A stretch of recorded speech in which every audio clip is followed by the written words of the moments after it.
Propozimi për shkarkimin e Rion Veliajt nga posti i kryebashkiakut të Tiranës është në tavolinën e qeverisë së Edi Ramës, e cila pritet të mblidhet të njëjtën për të miratuar kërkesën e Këshillit Bashkiak, duke i hapur rrugën kështu mbajtjes së zgjedhjeve të parakohshme në kryeqytet. Për t'i hapur rrugë zgjedhjeve të reja dhe rindezjes me orë të plota të makinerisë së Bashkisë Tiranës. Kryeministri Edi Rama pak orë para vendimit mblodhi ministrat e deputet në selinë e Partisë Socialiste, ku shpalli nisjen e punës për zgjedhjet e reja në Tiranë, pasi më herët gjatë ditës takoi në zyrë Ogerta Manastirliun si kandidate të shpallur dhe drejtues të Bashkisë së Kryeqytetit. Të nisim punën për zgjedhjet e reja në Tiranë, ku me kandidatën e duhur, me vizionin, me ambicien, aftësinë dhe përkushtimin e duhur, dhe patjetër dhe me organizimin dhe mbështetjen e duhur,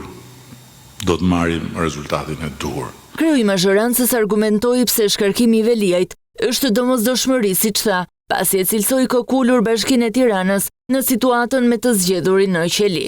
Sepse Tirana nuk mund të gdhihet dhe të ngryset pafundësisht si një trup pa kokë. Me Ogerta Manastirliun kandidate të shpallur, socialistët tashmë do të presin vetëm datën e votimeve në Tiranë, pasi kryeministri foli për fitore të sigurt bazuar në sondazhe. Krejt pa interes se kush do të jetë apo cilët do të jenë kandidatët e saj rival, të cilët do të hynë në garë të humbur. Patronashistët mezi po presin që të hakmerren ndaj përqeshjeve.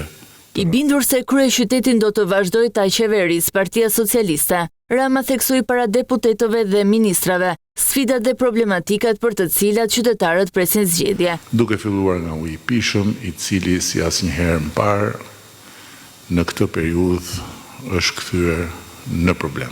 Për këtë paralajmëroi një pastrim të thellë të bashkisë më të madhe në vend. Për një proces katarsisi burimor në kuptimin e vetë pastrimit. Rama tha se qeveria nuk do të presë që bashkitë të bëjnë punën e tyre, por do t'i udhëheqë në shërbim të qytetarëve. Qeveria nuk do të qëndrojë më anash duke pritur dhe shpresuar që bashkitë të kryejnë shërbimin e duhur cilësor. Pas porosive publike, diskutimet me socialistëve vijuan me një kafe përpara.